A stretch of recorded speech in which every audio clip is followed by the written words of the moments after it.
Hey everybody, this is Blake here, and welcome to my review of Dark Skies. Now, some good news before I get into that.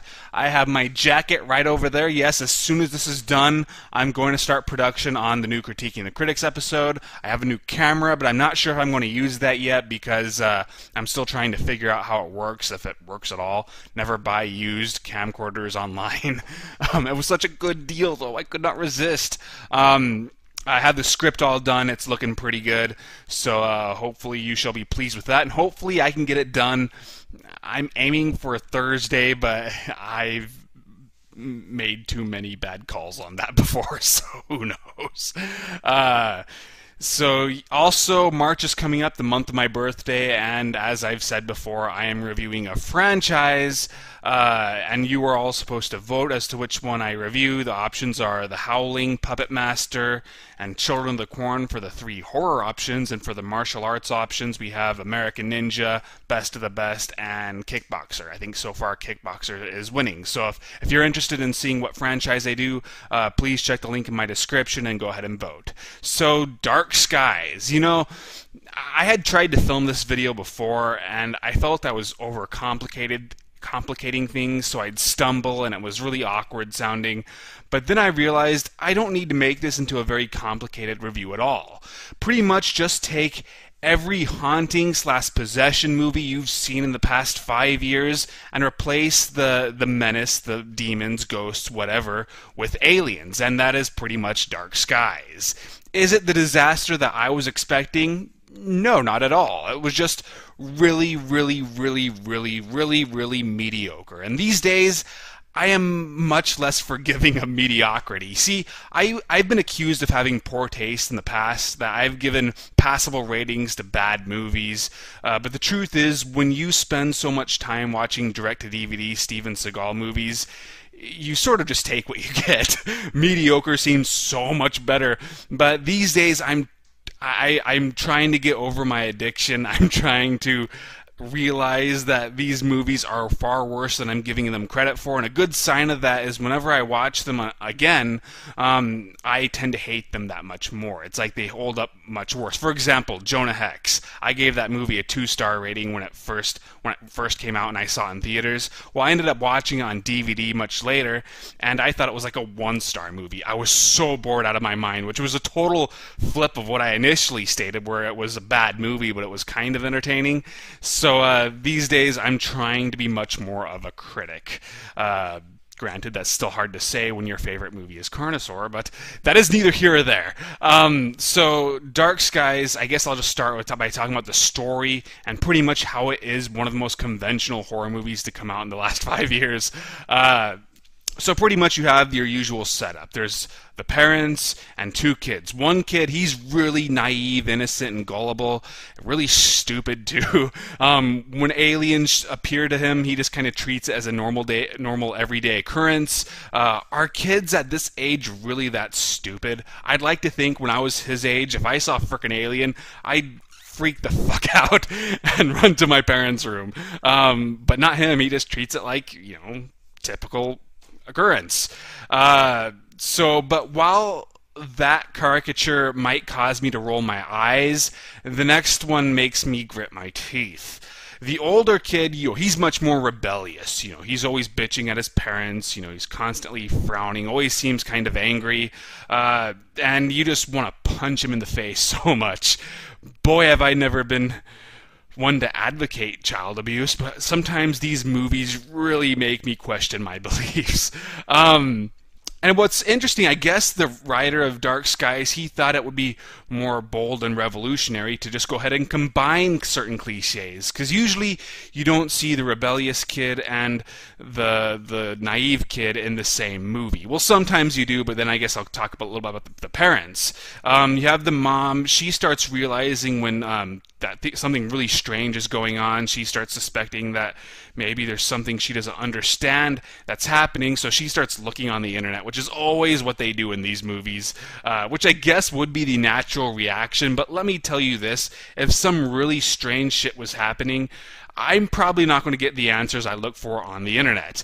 I recently had a bladder problem, and I was trying to look up, the various symptoms, what could be wrong with me. I got like 100 different answers. It was totally unreliable. Whenever I have a computer problem, I'll look up to see how I could fix it. Same thing, 100 different answers, never reliable. So if frickin' aliens or ghosts are menacing me, I'm not going to find the answers I look for on the freaking internet without at least searching for like 4 weeks, not in like the hour or two they make it seem like in the movie. So she starts realizing something's wrong, and she immediately believes that, yeah, okay, there's aliens or some shit going on around here. And she tells her husband. The husband's like, yeah, that's stupid. We're logical people. We aren't crazy. And of course, he totally closes his mind to the idea up until the very end, where shit's so obvious that it takes a complete moron to overlook it. But then again, the stuff that was happening here, I'd probably be willing to believe that there are aliens or ghosts or some shit going around, because it is pretty obvious by the halfway point that something is really, really wrong, and yet he's not believing it. But, this is the cliches that are found with these kinds of horror films. Now, what's unique is usually the rebellious kid, he'll only show up when there's a single parent, because usually it seems like he takes out his anger on that single parent. Like new daughter, fourth kind, that's always how it is. Whereas the more innocent kid, yeah, he usually appears when there's both parents around, like Insidious and I can't even think of any more off the top of my head. But that's always how it is. But when it comes to the parents, that's typical shit. So once they realize something's wrong, they always have to find, a psychic, an expert of some sort. And this is no different. They find an expert really easily on aliens, and he tells them about them. It's just to deliver exposition, but at the same time, these characters are almost never useful. So yeah, and then they get to the ending where they have their final showdown and with these creatures, and that's pretty much it. And it offers nothing that we haven't seen before.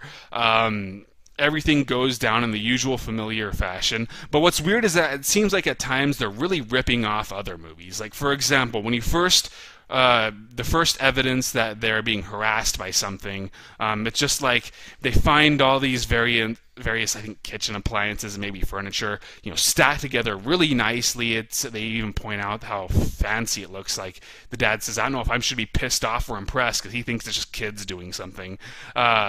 And that reminded me a lot of Poltergeist with the chairs. But then it gets really bad later on when they're right before the big showdown. The family's finally getting together, and they're seemingly happy. The first time in the entire movie where they're all happy together.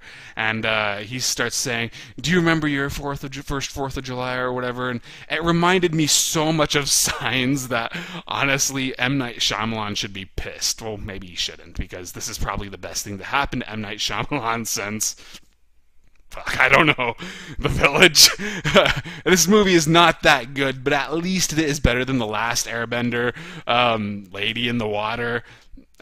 Maybe The Happening, but I think I like The Happening more than this, so take that as you will.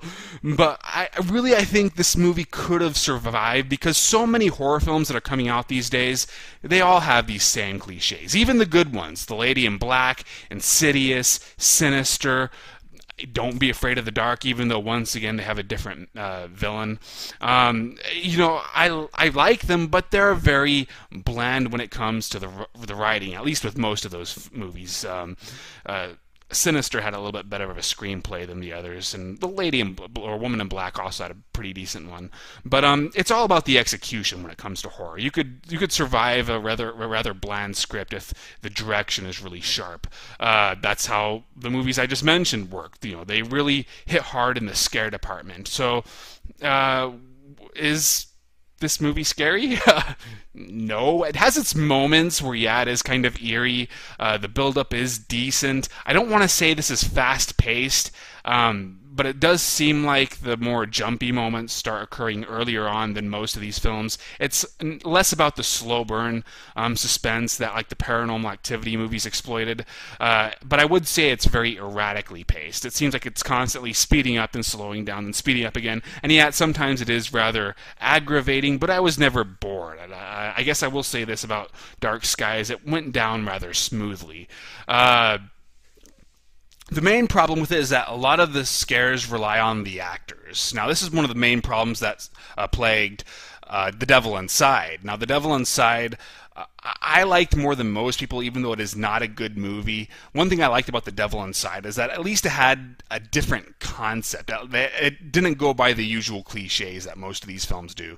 But where that film, it was really relying on the dramatic tension between the actors, and the actors just weren't very good. And this one, they're trying to do more jump scares with them, and it's unintentionally hilarious. You have like the dad, he's just kind of standing there, it's all slack-jawed, and then when he suddenly turns toward, and they have like the big loud zinger with the musical cue, and it's supposed to be all scary, but it's hard not to snicker. The kid, actually, I thought he got it worse when the little kid starts screaming out of nowhere.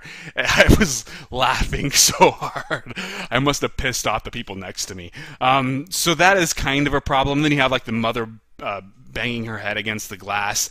These are supposed to be unsettling scenes, but they just aren't. They're silly. But whenever the aliens are directly involved, it was okay. It's never scary, but it was a little jumpy. It sometimes got me. At one point, you see the alien kind of appear behind the mother, and that really did get under my skin. Or when she turns on the light and it's suddenly there, I thought that was pretty good. The aliens' designs are fairly generic, you know, the typical, what you see in most of these movies, including Signs. But they were, I think, used rather effectively, all things considered. At the absolute least, this movie is better than The Fourth Kind, if anything. But I think what really hurt this the most, beyond the conventional script and the rather uneven scares, was I just did not like the characters. It seemed like they were just constantly bitching at each other, whether it was, you know, the father bitching to the son about his friend, or the son just bitching about his father, or, you know, the parents would start really attacking each other, and you could tell that they're having a troubled marriage from the beginning of the movie. And I could understand that a lot of these problems are natural, you know, they're normal human reactions, but these are the establishing character moments of them bitching at each other. So immediately they annoyed me. I could not bring myself to give a shit about them. And it's just like, it seems like as it goes on, they become more mean-spirited, and you hate everybody by the end of this movie. So I just couldn't care for them for that reason, and it never really lets up either. They're constantly whining and whining, and sometimes the actors look like other famous people too, which is sort of funny. Like the main guy looked a lot like Jim Carrey in some shots, and then the son's love interest, she reminded me of Emma Stone meets a young, pre-disgusting Lindsay Lohan. I kind of found that to be a little bit distracting, even though maybe that was just me nitpicking. Anything else I could say? I thought the ending sucked. It wasn't like The Devil Inside level of suckiness. That was like one of the worst endings ever. This one, it seemed like it was really building up to something awesome, and then it just starts becoming really esoteric and thematic, and I don't know, it just didn't come together. I found it to be lazy, and it was a real big letdown.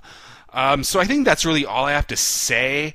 There's nothing about Dark Skies that I found to be horrible, but the movie itself just doesn't have enough strengths to really make it be worth watching. Yeah, it does have a few creepy moments, and I wasn't bored, but I wasn't ever really invested either, and it just, as a whole, left no impression on me. If you really like these kinds of horror films, I'd say it's worth a rental, but keep expectations low.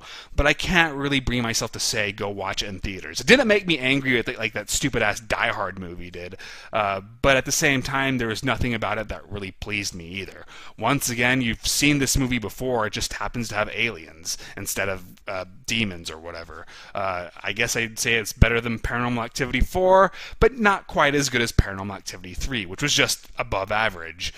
So that is that. If you'd like to read my written review, please check the link in my description. Once again, vote to see what franchise I review in March. Follow me on Twitter. That's really all I've got, so I'll see you guys later.